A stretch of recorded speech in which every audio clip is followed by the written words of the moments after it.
Hello everyone. Today I'm going to show you how to draw a Mondrian animal on paper. We're going to use Sharpies, markers, a pencil, regular white paper, and if you have construction paper, we'll use construction paper.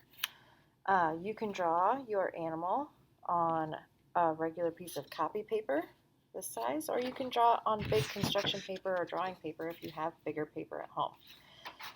I'm going to use my bigger paper since that's what my example is on. And I'm going to do, instead of a tiger like my last one, I'm going to do an elephant this time. I want you to pick your animal first. I hope you did your search of what animal you would like, or use the picture from the last slide to help you figure out what animal you wanted to do. I'm going to do an elephant.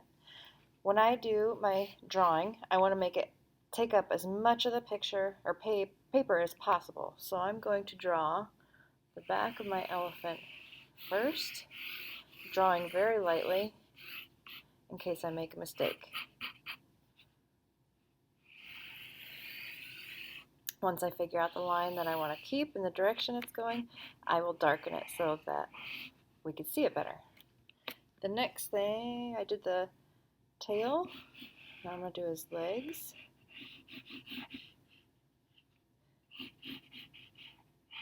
Remember, we're only drawing the silhouette of our animal, so it does not have to have all the details on it, like eyes, ears, mouth, and all of that. If you draw lightly enough, you'll be able to erase what you don't like on your animal. I can already see stuff that doesn't look correct on my animal.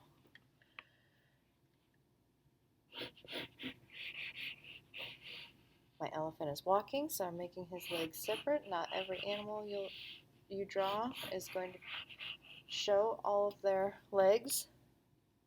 Since it is a silhouette, you might only see the side view, which is 2 legs.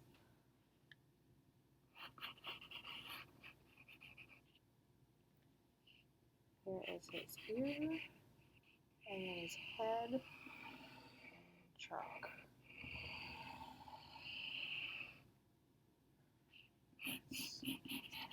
Bigger head there.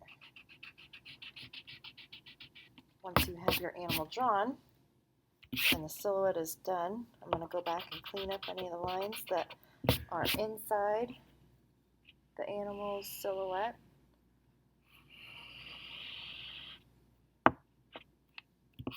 And get rid of all the ones that I don't need anymore.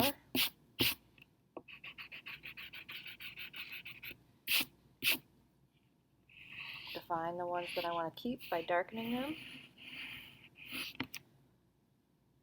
And I think my elephant is ready to add the Mondrian lines and colors on the inside. Now for this part, if you don't have a ruler at home, I just took a tag board and glued 3 of them together. So if you want to glue 3 pieces of paper together, or 3 pieces of or a piece of cardboard, and cut a straight piece so that you can make some straight lines. You don't need a ruler for this part, but it is helpful. I want you to draw random lines on your animal. Now some animals are going to be bigger than others, so I'm not going to give you a specific number of lines to do, but I want you to do some vertical lines. I'm going to start off with 3, and then I'll add more as I go. Try not to make them equal distance apart. Make some close, make some far away, and make several lines.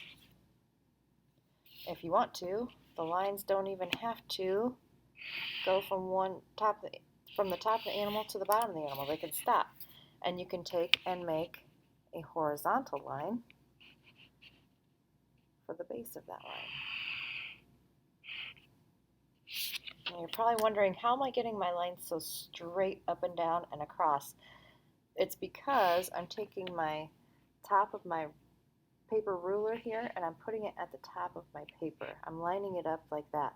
I know that my ruler is straight, so that when that's lined up, my lines will also be straight.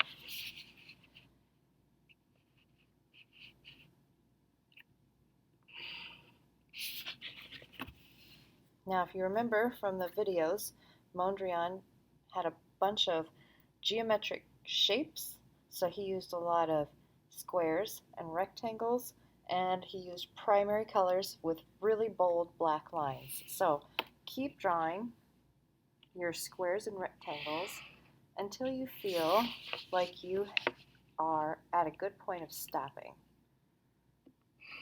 I don't think my elephant is ready yet. I feel like this part is unfinished. So I'm going to keep adding some more. I want my picture to have balance, and I think when I need to add more to get better balance on my picture.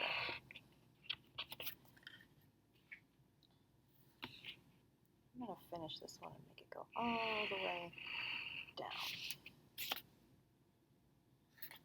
This seems a little bit empty over here, so I'm going to chop up this area with a couple of lines.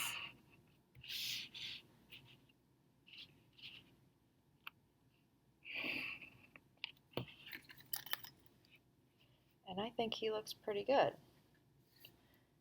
The next step is to use Sharpie and trace your lines. When you do use Sharpie, make sure that you lay your ruler or your straight edge on the paper as you trace. Otherwise, you're going to end up with a bunch of wiggly lines.